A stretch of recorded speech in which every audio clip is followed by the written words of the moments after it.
वित्त मंत्री निर्मला सीतारमण ने बजट घोषणा के दौरान कैंसर की 3 दवाइयों पर से जो कस्टम ड्यूटी बिल होता है उसको हटा दिया है।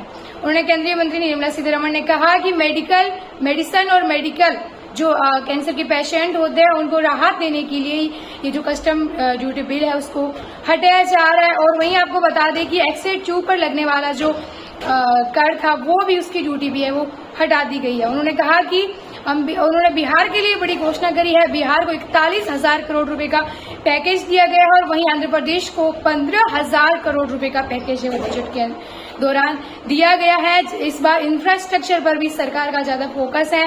बिहार के गया में औद्योगिक विकास को बढ़ावा देने के लिए इन्होंने बात कही है और पूर्व के क्षेत्र को इससे उन्होंने बोला कि गति मिलेगी। और भारत के जो पूर्वोत्तर क्षेत्र है वहां पर जो इंडियन पोस्ट बैंक है उसके लिए उन्होंने बोला कि 100 शाखाएं जो है नई वो खोली जाएगी। और वहीं आपको बता दें उद्योग के सहयोग से जो कामकाजी महिला है उनके लिए हॉस्टल और शिशु गृह की स्थापना है वो बजट के अंदर उसकी घोषणा की गई है।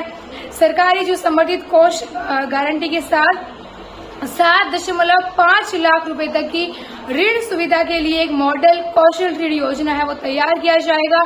और वहीं निर्मला सीतारमण ने कहा है कि महिलाओं के लिए जो सरकार योजनाएं निकाली कि उसके लिए बजट में 3 लाख करोड़ का प्रावधान है वो उसकी घोषणा है वो हो चुकी है। महिलाओं के लिए विभिन्न योजनाओं के लिए 3 लाख करोड़ का बजट के अंदर प्रावधान है वो कर दिया। प्राइवेट सेक्टर के हर एरिया में सरकार ने घोषणा की है कि सरकार की स्कीम के जरिए वहां पर काम करने वालों के लिए एक मदद जो है वो दी जाए। जो नेशनल कंपनी होती है उनके लॉ ट्रिब्यूनल के जरिए 3.3 लाख करोड़ रुपए कंपनियों को दिए जाएंगे। और वहीं विवादों के निपटारों के लिए अतिरिक्त ट्रिब्यूनल बनाए जाएंगे। रिकवरी के लिए भी अतिरिक्त ट्रिब्यूनल है वो बनाए जाएंगे।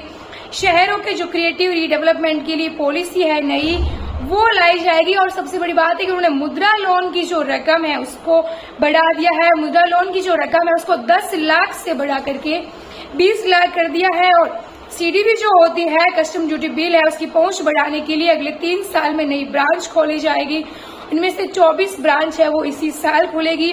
फूड सेफ्टी को लेकर के उन्होंने बड़ी घोषणा की। इसके लिए लैब खोलने के लिए जो एमएसएमई है उसको मदद दी जाएगी। ई कॉमर्स एक्सपोर्ट को बढ़ावा दिया जाएगा। और वहीं प्राइवेट सेक्टर के साथ मिलकर के नई स्कीमें हैं सरकार वो लाएगी। जैसे कि उन्होंने इंटर्नशिप के लिए भी 500 टॉप कंपनियां जो देश की शीर्ष नामी कंपनी है उनमें 1 करोड़ युवाओं को वहां पर इंटर्नशिप प्रोग्राम प्रोवाइड करवाने और साथ ही उनको इंटर्नशिप भत्ता देने की घोषणा जो है बजट के अंदर वो भी की है। रोजगार और कौशल विकास को बढ़ावा देने के लिए भी इस बार बजट में नई नई घोषणाएं जो है वो वित्त मंत्री द्वारा की जा रही है। अपडेट के लिए जुड़े रहने के लिए द कट्टर को फॉलो कर लीजिए। सबसे पहले ममता आप सभी के साथ धन्यवाद।